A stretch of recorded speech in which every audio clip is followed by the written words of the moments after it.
Hello students, welcome to my channel. So आज हम class 4 EVS का चैप्टर 19 डिस्कस करेंगे, जो आपकी बुक लुकिंग अराउंड में से है। चैप्टर का नेम है Abdul in the garden.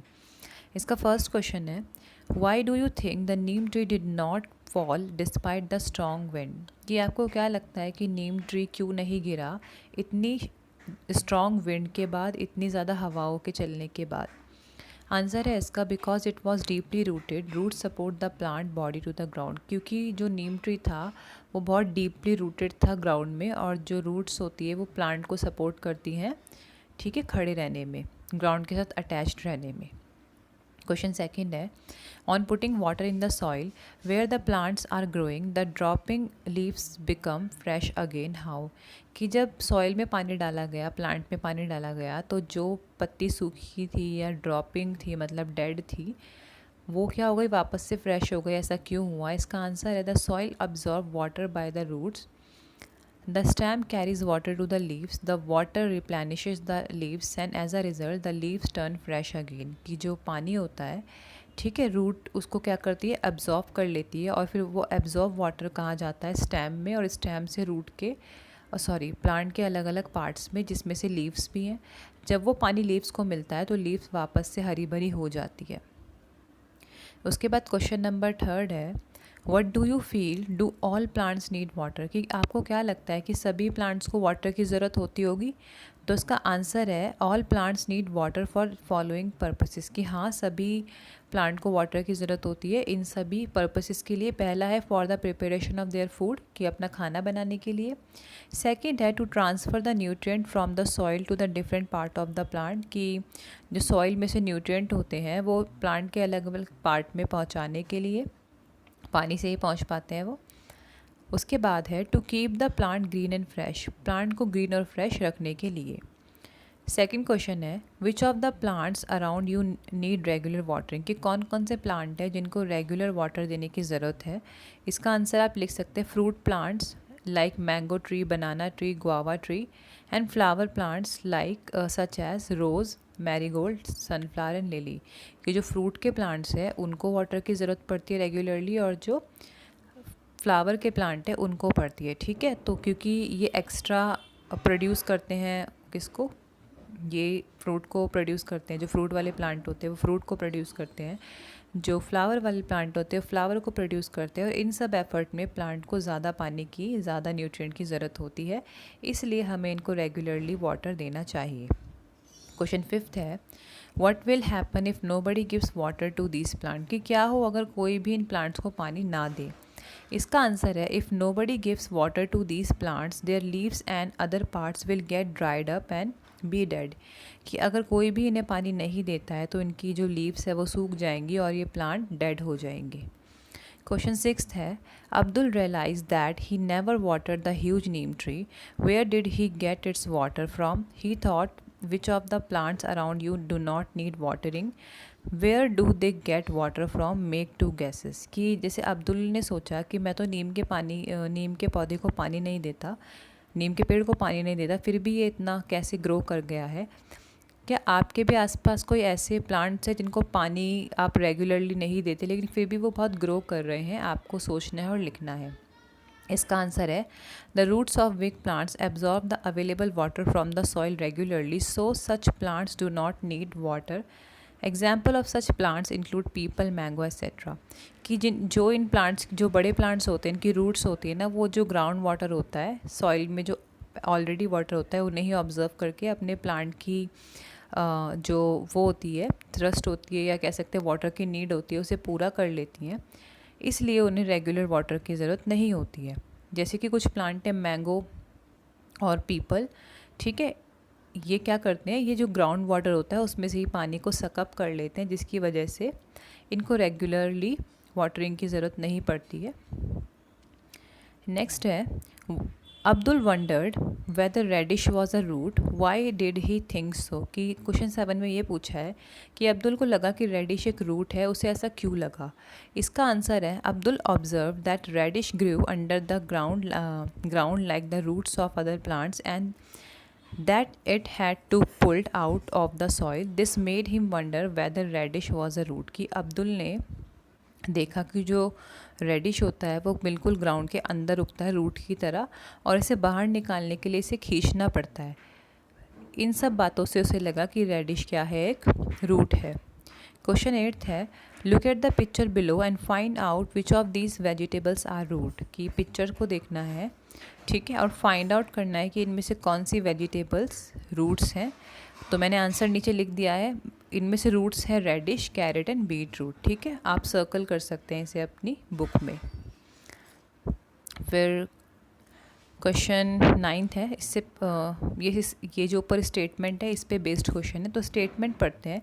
Abdul saw a plant growing out of wall in a school, he wondered. कि अब्दुल ने देखा कि एक प्लांट है जो वॉल के अंदर से उग रहा है, और वो बहुत चौंक गया और उसके मन में काफ़ी क्वेश्चंस आए। तो पहला क्वेश्चन क्या आया, वो ये था कि how deep must the roots of this plant be going. कि जो इस प्लांट की रूट है वो कितना डीप होंगी। इसके आंसर में आप लिख सकते हैं, the roots of the given tree must be 15 to 30 centimeter deep. ठीक है, जो 15 सेंटीमीटर डीप इसकी रूट हो सकती है वॉल में। उसके बाद सेकंड क्वेश्चन है, 9th का सेकंड पार्ट है, how do the roots get water. कि जो रूट्स है उसे कैसे वाटर मिलता है। इसका आंसर आप लिख सकते हैं, walls can absorb water from rain, the roots of the plant get water from the wall. कि जो वॉल्स हैं, सॉरी जो क्या बोलते हैं, हाँ वॉल्स ही, वॉल्स कहाँ से पानी ऑब्जर्व कर लेती हैं, रेन से, और फिर उन्हीं वॉल्स से किसको पानी मिलता है, प्लांट को। ठीक है, फिर वो जो प्लांट है वो वॉल से ही जो उसका मॉइस्चर और वाटर होता है उसे एब्जॉर्व कर लेता है। उसके बाद नेक्स्ट क्वेश्चन है, how big will this plant grow. कि कितना ये प्लांट सर्वाइव करेगा, ग्रो करेगा। इसका आंसर है, if this plant is able to survive it will grow up to few meter. कि अगर ये प्लांट सर्वाइव करता है, जिंदा रहता है, तो ये सिर्फ कुछ ही मीटर तक ही बड़ा हो पाएगा। उसके बाद नेक्स्ट क्वेश्चन है, what will happen to the wall. कि वॉल के साथ क्या होगा अगर प्लांट बहुत बड़ा हो जाता है, ग्रो हो जाता है, तो वॉल के साथ क्या होगा। तो आंसर में आप लिख सकते हैं, cracks will be develop in the wall and if the plant is able to grow continuously the wall is most likely to break. कि अगर ये प्लांट ज़्यादा ही कुछ बढ़ गया तो वॉल में क्रैक आ सकते हैं, और अगर और भी ज़्यादा इसकी हाइट और विड्थ बढ़ गई तो वॉल टूट भी सकती है। फिर नेक्स्ट क्वेश्चन है, can you give the name of the plant in the picture. कि जो अब्दुल ने पेड़ देखा है, ठीक है, उसकी आपको नाम बताना है कि वो कौन सा पेड़ या प्लांट उसने देखा था। तो एक्चुअली में उस स्टेटमेंट के साथ ना पिक्चर भी थी जो मैंने पेस्ट नहीं की है, वो पिक्चर थी पीपल के प्लांट की। ठीक है, तो मैंने आंसर लिख दिया है, बट यहाँ पे the plant is in the picture is known as people.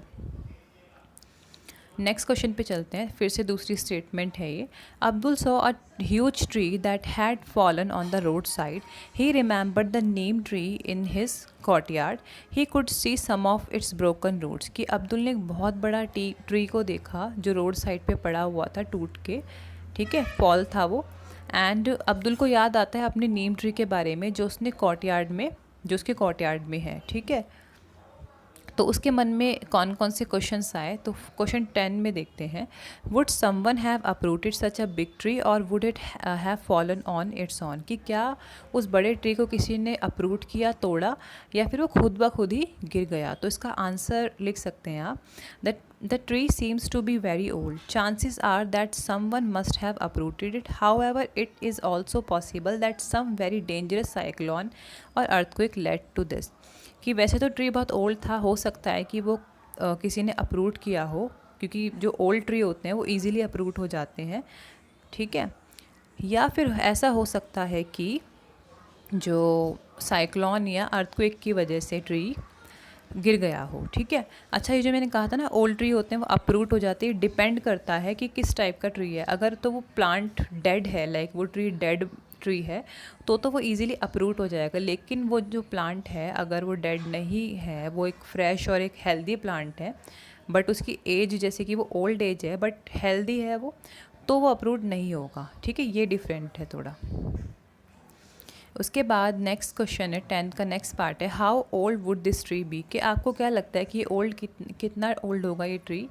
तो आंसर है इसका, the tree appear to be more than 100 years old. की जो ट्री है ऐसा लगता है कि वो 100 साल से भी ज़्यादा पुराना है। Abdul, on seeing a tree surrounded by cemented ground, thought that he will how will it get rain water, कि जो अब्दुल है, ठीक है, उसने देखा कि एक ट्री है जो किससे सराउंडेड है, सीमेंट से, तो उस ट्री को पानी कैसे मिलता होगा। सो आंसर है इसका when it rains the soil under the ground gets wet and the tree observe the water, कि जब बारिश आती होगी तो जो मिट्टी है वो गीली हो जाती होगी और जो गीली मिट्टी से ही वो ट्री पानी को ले लेता होगा, एब्जॉर्ब कर लेता होगा। फिर 11th क्वेश्चन है which are the oldest trees in your area, find out from your elders how old these trees are, कि आपके एरिया में कोई पुराना ट्री आपको ढूंढना है अपने एल्डर्स से पूछ के, तो आप लिख सकते हैं answer there is an old banyan tree in my area it is 50 years old, कि मेरे एरिया में 50 ईयर ओल्ड या 50 साल पुराना एक बैनियन ट्री है, बरगद का पेड़ है, आप लिख सकते हैं ये। इसका सेकंड पार्ट है have you ever seen any big tree that had fallen down what did you think when you saw it, कि क्या आपने कभी देखा है कि बहुत बड़ा ट्री है जो गिर गया है, क्या हुआ था इस ट्री के साथ। तो आंसर है इसका yes, there was a neem tree in my area which was fallen down due to thunderstorm, कि हाँ मैंने एक नीम के ट्री को गिरते हुए देखा था, जो किसकी वजह से गिरा था, तूफ़ान की वजह से। क्वेश्चन 12 है what differences did you observe in the seeds after soaking compare with dry seeds and dried, कि जैसे कि आपने कुछ सीड्स लिए उसे पानी में डाला, तो उसका क्या कंपैरिजन है उन सीड्स से जो सूखे हैं, जो पानी में नहीं डाले। तो इसका आंसर आप लिख सकते हैं when the seeds are soaked they become soft and start swelling, the soak seeds are softer and bigger in size as compare to the dry seeds, कि जो सीड्स आपने पानी में डाले हैं वो सॉफ्ट हो जाएंगे और स्वेल मतलब कि वो थोड़े वो हो जाएंगे, बड़े साइज़ में हो जाएंगे, फूल जाएंगे, और जो सीड्स नहीं सोख हुए, जो पानी में नहीं हैं, वो ड्राई होंगे और साइज़ में छोटे होंगे, ठीक है। जो पानी वाले सीड्स है जो पानी में आपने रखे हैं वो साइज़ में बड़े और सॉफ्ट हो जाएंगे। क्वेश्चन 13 है what do you think would happen if the cotton wool had been left dry, कि अगर कॉटन वुल को लेफ्ट कर दिया जाए ड्राई तो क्या होगा। तो इसका आंसर है सीड्स नीड, जैसे कि ये एक्टिविटी एक्चुअली बेस्ड है कि आपको कॉटन वुल लेना है, उसमें सीड रखना है, ठीक है, और उस सीड की ग्रोथ को देखना है। तो अब इसमें पूछा है कि अगर जो कॉटन वुल आपने ली है, ठीक है, उसको आप वेट ना रखो, उसे ड्राई रखो या वो सूख जाए तो क्या होगा। इसका आंसर है seeds need moisture to germinate into new plant. If cotton wool had been left dry then the seed would not have received enough moisture, as a result germination would not have been possible, कि अगर cotton wool को dry रख दिया जाए तो dry रखने से क्या होगा, सीड्स को मॉइस्चर नहीं मिलेगा और मॉइस्चर ना मिलने के कारण उनकी ग्रोथ नहीं होगी, उनका जर्मिनेशन नहीं होगा और वो एक प्लांट के रूप में, एक जर्मिनेटेड सीड के रूप में बदल नहीं पाएंगे, ठीक है। 14 देखते हैं in which direction did the root grow and the stem, कि किस डायरेक्शन में रूट ग्रो करती है और स्टैम भी किस डायरेक्शन में ग्रो करता है। इसका आंसर है the roots grow in the downward direction toward the earth. जो रूट होती है वो कहाँ ग्रो करती है, अर्थ के नीचे वाली डायरेक्शन में, ठीक है, इसलिए रूट हमेशा अंडरग्राउंड होती है। और स्टैम होती है वो डायरेक्ट कहाँ पे करती है, अपवर्ड। स्टेम हमेशा पौधे के ऊपर होती है, जो पौधे का तना होता है वो हमेशा पौधे का रूट ज़मीन के ऊपर होता है, ठीक है, तो वो अपवर्ड की तरफ ग्रो करती है। क्वेश्चन 15 है how big did the plant grow in cotton wool, जैसे कि वो कॉटन वुल वाली एक्टिविटी जिसमें आपको कॉटन वुल लेना था और उसमें कुछ सीड्स रखने थे, तो अब आपको वो देखना है कि कुछ दिनों बाद वो जो कॉटन वुल में अपने सीड रखे हैं वो कितना ग्रो किए हैं, ठीक है, जो कॉटन वुल वाला प्लांट है वो कितना ग्रो हुआ है। तो इसका आंसर आप लिख सकते हैं the plant that grow in the cotton wool was only a few centimeter long, जो कॉटन वुल में प्लांट उगा है वो सिर्फ कुछ सेंटीमीटर ही लॉन्ग उगेगा, ठीक है। क्वेश्चन 16 है did small plant come out from all seeds, कि जो स्मॉल प्लांट्स होते हैं क्या वो हर तरह के सीड्स से आते हैं? तो इसका आंसर है no, small plant did not come out from all the seeds, some of seeds were not able to get enough water, air and warmth to grow into small plant. Also some seeds were not healthy, and so even after getting enough water, air and warmth, small plant did not come out of them. कि ऐसा होता है कि कुछ कुछ seeds होते हैं, ठीक है, उन्हें ज़्यादा पानी, हवा या मॉइस्चर नहीं मिलता जिससे वो ग्रो करे। कुछ सीड्स हेल्दी नहीं होते जिससे वो ग्रो करे, इसलिए ऐसा बोलते हैं कि सारे ही सीड्स से प्लांट या स्मॉल प्लांट नहीं आते, ठीक है। जिसको अच्छा प्रॉपर न्यूट्रिशन मिलेगा, जो सीड हेल्दी होगा, वो एक अच्छा प्लांट बनेगा, वो ग्रो करेगा, बड़ा प्लांट भी बनेगा। बट जिनको ज़्यादा अच्छा पानी, हवा नहीं मिल पाता, जो सीड्स हेल्दी भी नहीं होते, वो ज़्यादातर ग्रो नहीं कर पाते एंड वो स्मॉल प्लांट बन के रह जाते हैं, उनकी ग्रोथ नहीं हो पाती। क्वेश्चन 17 है, what is the colour of roots? कि रूट का क्या कलर होता है? कभी अगर आपने रूट देखी हो तो उसका क्या कलर होता है? इसका आंसर है generally the colour of root is white और ब्राउन। कि जो रूट का कलर होता है वो या तो वाइट होता है या फिर ब्राउन होता है। उसके बाद क्वेश्चन 18 है, did you see any hair on the root? कि क्या आपने जो रूट है उस पर थोड़े छोटे छोटे हेयर्स देखे हैं, छोटे छोटे धागे जैसा कुछ स्ट्रक्चर? तो आंसर है yes, there was a hair on the root. कि हाँ, रूट पर हेयर होते हैं। क्वेश्चन 19 है, try and pull out one little plant from the cotton wool, where were you able to pull it out, why? कि cotton wool से आपको क्या करना है? एक छोटे से प्लांट को पुल करना है, निकालना है, ठीक है, और ये बताना है कि क्या आप उसको पुल कर पाए और क्यों कर पाए, अगर कर पाए तो, और क्यों नहीं कर पाए अगर नहीं कर पाए तो। आंसर है इसका, It was difficult to pull the little plant out of the cotton wool without damaging it. This is because the hair on the root of the little plants held on the cotton wool firmly. कि बहुत difficult था बिना पौधे को damage किए उससे cotton wool से निकालना, क्योंकि जो कॉटन वुल था ना और जो सीड्स उस पर प्लांट बन गया था, उसने अच्छे से जकड़ लिया था कॉटन वुल को, जिसकी वजह से उसको निकालने के लिए या तो हमें कॉटन वुल को काटना पड़ता या फिर पौधे को काटना पड़ता, क्योंकि उसकी रूट्स ने फर्मली कॉटन वुल को पकड़ लिया था। जो रूट के हेयर थे उन्होंने अच्छे से किसको पकड़ लिया था? कॉटन वुल को, ठीक है। और अगर हम प्लांट को निकालेंगे तो डैमेज होगा ही होगा, या तो हमें कॉटन वुल को काटना पड़ेगा या फिर प्लांट को काटना पड़ेगा प्लांट को निकालने के लिए। क्वेश्चन 20 है, did you see how the roots grip the cotton wool? Do you think that the roots hold the soil in the same way? Also look at the plant grown by your friends. अच्छा, इसमें पूछा है कि आपने देखा जैसे कि cotton वुल को कितने अच्छे से रूट्स ने ग्रिप किया हुआ था, ऐसे ही आपको लगता है कि रूट सॉइल में भी सॉइल को ग्रिप करती होगी इसी तरह से?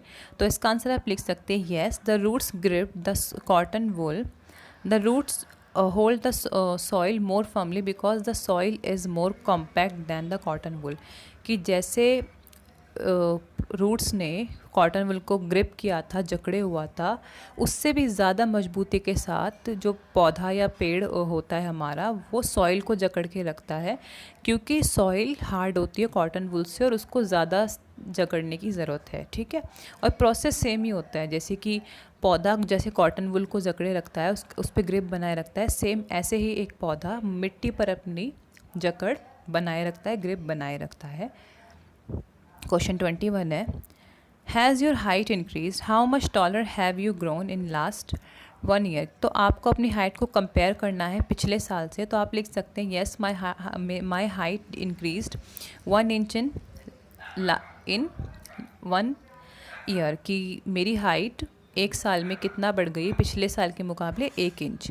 आंसर है imagine that you have never cut your nails, draw a picture of your finger nail in the notebook to show how they would have look. इसमें आपको इमेजिन करना है कि अगर आप कभी अपने नाखून ना काटे तो क्या होगा, और फिर आपको उसकी पिक्चर बनानी है अपनी नोटबुक में। तो ये खुद से करने वाली एक्टिविटी है। उसके बाद नेक्स्ट क्वेश्चन है, what other part of your body keeps growing, some people cut it regularly? कि कौन से बॉडी के पार्ट से जो हमेशा बढ़ते रहते हैं और जिनको रेगुलरली काटना पड़ता है? तो हेयर और नेल्स इसका एग्जाम्पल है, ठीक है। हेयर हमेशा बढ़ते रहते हैं, कुछ लोग इसे कटवाते हैं, है ना। नेल्स भी हमेशा बढ़ते रहते हैं और नेल्स को भी हमें काटना पड़ता है। तो स्टूडेंट्स इसी के साथ आपके इस चैप्टर के क्वेश्चन आंसर्स फिनिश होते हैं। आई होप आपको समझ में आए होंगे। एंड अगर आपको वीडियो इन्फॉर्मेटिव लगे तो आप इसे अपने क्लासमेट्स के साथ ज़रूर शेयर कीजिए। मैं आपसे मिलती हूँ नेक्स्ट वीडियो में। जब तक के लिए बाय बाय।